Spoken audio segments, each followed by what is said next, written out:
Hi అండి. ఈరోజు మా అమ్మ నేను ఇదిగో ఇడ్లీ ఛాలెంజ్ చేస్తున్నాము. 5 ఇడ్లీ వేసుకున్నాము, ఎక్కువ వేసుకోలేదు.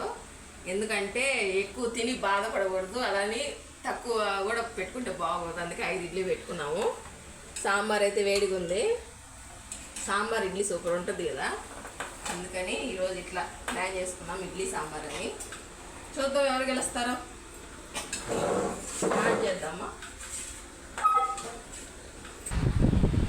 స్టార్ట్ చేస్తున్నాం.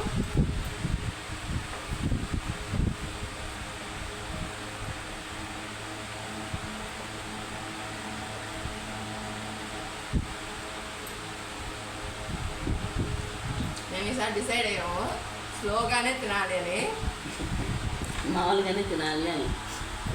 థమ్సప్ తాగినప్పుడు, థమ్సప్ ఛాలెంజ్ చేసినప్పుడు కొంచెం మా అమ్మకైతే హెల్త్ పాడైపోయింది. ఆ ట్రిప్లో చూడడానికి మీకు ఫన్నీగానే ఉండొచ్చు, కానీ హెల్త్ అయితే పాడైపోయింది. ఆ ట్రిప్లో చాలా ఇబ్బంది పడింది. అందుకే నిదానంగానే తిన్నాం, మనకు కడుపు పట్టినంత వరకే తిందాం అని చెప్పని తింటున్నాం అంతే. దీన్ని చూసి ఛాలెంజ్ అనుకోవచ్చు మీరు. ఛాలెంజ్ ఎవరు ఫస్ట్ అయితే వాళ్ళదే.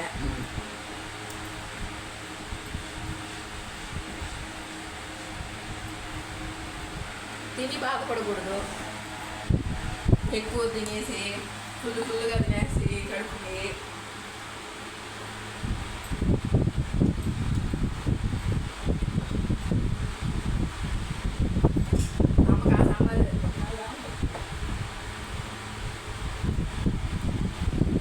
అమ్మది అయిపోయింది. నేను పెత్తనా చేస్తాను.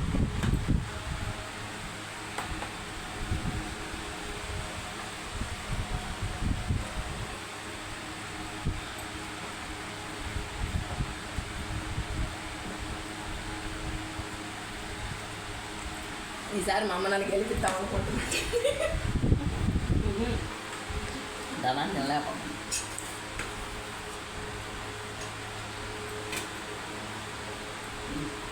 నాలుగు వేసుకో, నన్ను గెలిపిద్దు. నాకు చాలు.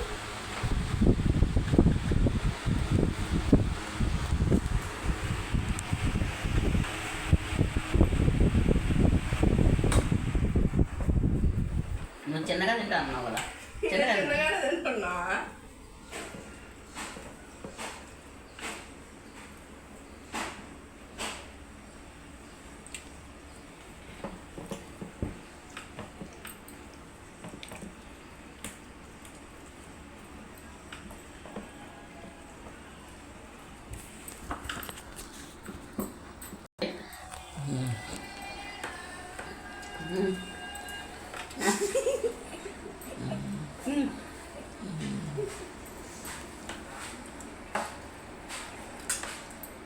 చిన్నగా తినాలి. చిన్నగానే తిన్నా, అయిపోయింది. ఓడిపోయింది. పోన్లే, మా అమ్మ ఒకసారి నన్ను గెలిపించింది, మా అమ్మ ఒకసారి నేను ఒకసారి గెలిచాము. ఈసారి ఛాలెంజ్ చేసినప్పుడు చూద్దాం ఎవరు గెలుస్తారో. ఈసారి ఏమైనా ఛాలెంజ్ చేద్దాము. ఇప్పుడైతే నేనే గెలిచా, మా అమ్మ ఓడిపోయింది. పిల్లలు గెలవాలనే కదా ఎవరైనా కానీ, అందుకని నువ్వు గెలిచిన సంతోషమే.